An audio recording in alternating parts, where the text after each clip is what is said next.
Hey guys, Kat Com here with Studio Sweat and Studio Sweat On Demand, and my very special guest today is Monica. Monica is a guest trainer here at Studio Sweat, and hopefully you've seen her on Studio Sweat On Demand. Hi, Mon. Hi. How are you? Good. Good. Thank you. Monica just finished teaching, actually. She just finished filming a straight up spin, I think 60-minute straight up spin, right? Yep, just about. Awesome. Here's the thing that I want you to know about Monica and the subject of today's vlog. Monica has MS. Yes. Right? Yes.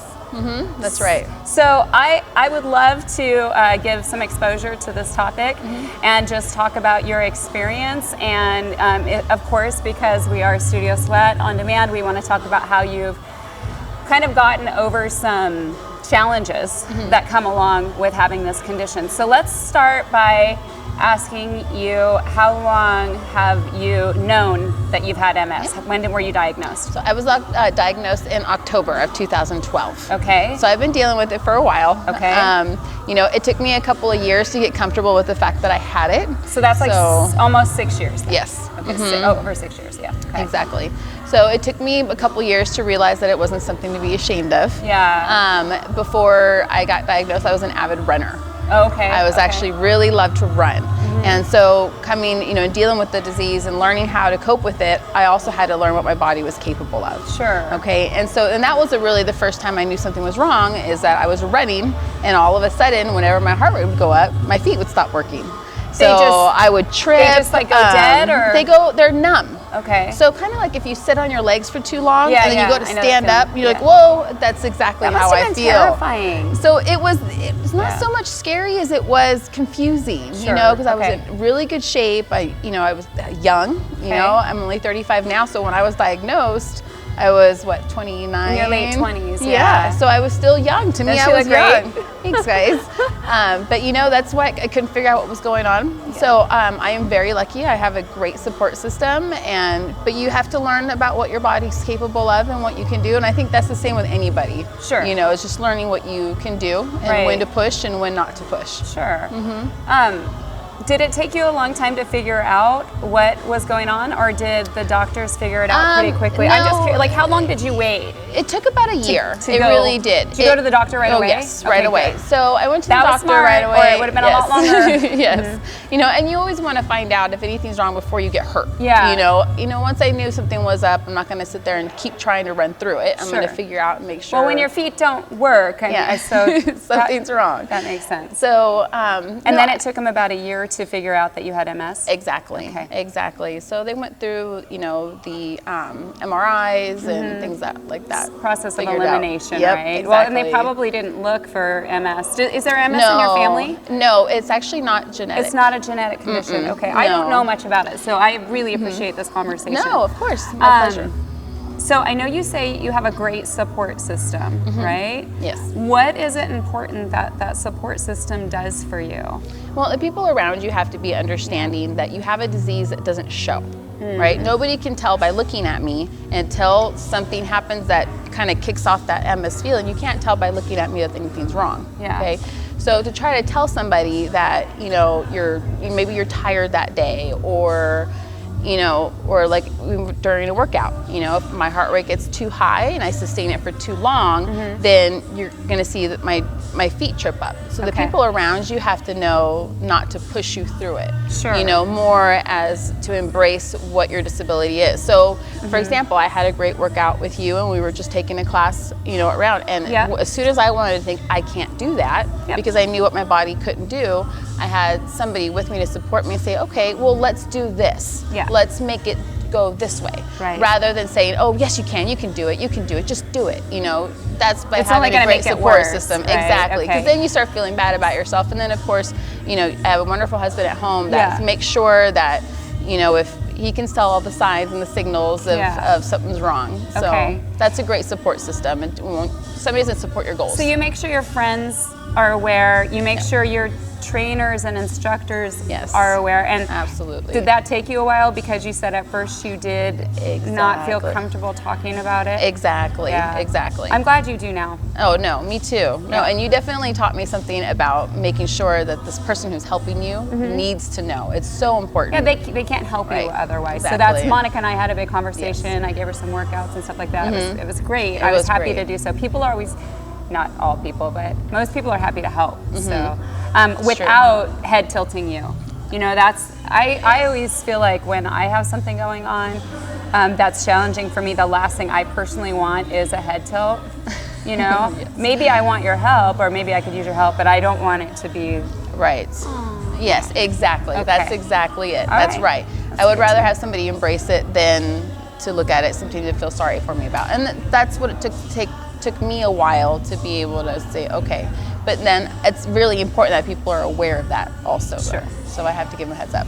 So that makes sense. What does MS do? What to your body? What is it exactly? So it actually damages, and your nerves have kind of a protective membrane that go around them. So the MS, what happens is that it's an autoimmune disease that attacks that, and so you lose that barrier, and then once it starts to get into your nerves, that's how you start having impacts like with your legs, or you hear some people will lose their eyesight, or sometimes it even comes back. It's very random. They don't have a set cure for it. They do have prescriptions and medications that I take to stop me from having symptoms. Exactly. So and there's a few different types of MS. Honestly, I'm not familiar with all of them. That's okay. I do know that I was lucky enough to have the least, challenging and impactful. Exactly. Yes. Exactly. So I'm still very lucky. So symptoms of your condition specifically include. So my main one is I always have a little bit of tingling or numbness in my feet. That isn't always, okay? But I've had a lot of the feeling in my feet come back. So when I was first diagnosed, I couldn't wear the smallest heel on my foot, even this much. But as I progressed and I was taking medication, I still learned what kind of workouts I could do, and just important of staying healthy. I actually got it back. Now I can wear, a medium-sized heel. I can't get ridiculous, and I know for us ladies, that's important. Okay, that's important. But really, the biggest thing that I always feel it is when I am exercising, and if our goal is always to get our heart rates above 80%, and then really we like to hit that 90. It feels good, to have that push. And I like to hit that too. Exactly. Sorry, I just smacked the mic. It feels good. It feels good. But I also have to know that when that happens, I have to come back down again. So I think that now, especially with this particular workout today, you're going to see where I would push you all the way up and then bring you back down and then maintain for a bit, because not only do I want somebody else that maybe has a disability as well to understand that you don't have to be full blown all the time. We have different instructors, so you can get whatever you need. But with my particular exercises, I have to come back down in order to go back up again. But how about the fact that you're doing it in the first place? Can we talk about that for a minute? Yes, absolutely. So not only has she continued to work out, did you take a break from working out while you were figuring this out? I absolutely did. Okay, that's fair. For a little while, I couldn't. I had to learn what I could do. Okay, so I kept doing, muscular stuff where I was lifting weights or, things like that. But I found the bike because I can tie my feet down. So even if my heart, that is what was so exciting for me. I'm like, you know what, I can get my heart rate as high as I want. So I have to sit here for a minute, but then after I can keep going. It's wonderful. Is that when you started spinning? Yes. Because you were a runner what brought before. me to spin. Okay. Yep. That's so exactly cool. what did that. That's so cool, Monica. Yeah. So you kind of figured out what workouts you could and couldn't do. How do you stay motivated as someone who has these extra challenges? What have you done to stay motivated? Well, I think that motivation is actually very similar to everybody. Because how hard do you want to push, all the time? And sometimes I will get tired, and I have to juggle the same thing that moms do, and that we work, and I have a full-time job. I have 2 kids. My husband works nights. I have to support him in what he needs to do. So I still have all of the things that I need to juggle the same as anybody else does. So I have been very blessed in being able to juggle those things even with this disability. But at the same time, what I really think is so important is that I don't let it work against me. You know, I want to do what I can to make sure I can still do what I need to do. Yeah, absolutely. You don't let it work against you. No. Seriously, that's great. But think about, I think what was really neat for me too is that I think about how lucky I am.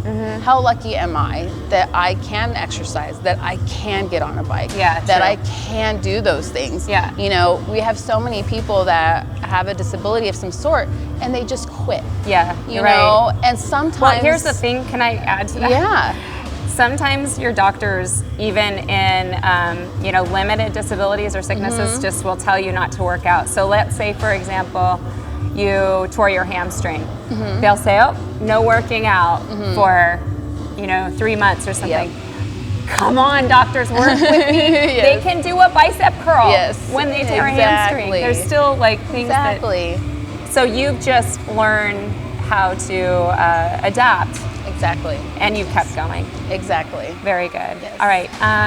Anything that you'd like to share that you think will inspire others that have either MS or another? I mean, is it fair to say it's a disabling condition? Like, how would you turn that? Yeah. It can be. And I think any condition, it can be.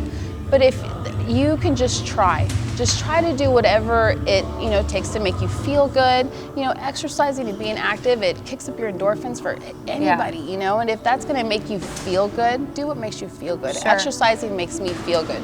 Teaching makes me feel good. You know, those things makes me enjoy life, and having the support system around me of Studio Sweat to allow me to still teach even with those disabilities. We can be a part of it, I appreciate that. And for anybody else, just, you know, don't let it slow you down. Try to be positive, you know, and if you're having a bad day, reach out to somebody else to help you feel positive and help you feel good. So it sounds to me like not only is the physical activity still important to keep your spirits up and your attitude positive, but well, speaking of attitude, your attitude is very important too.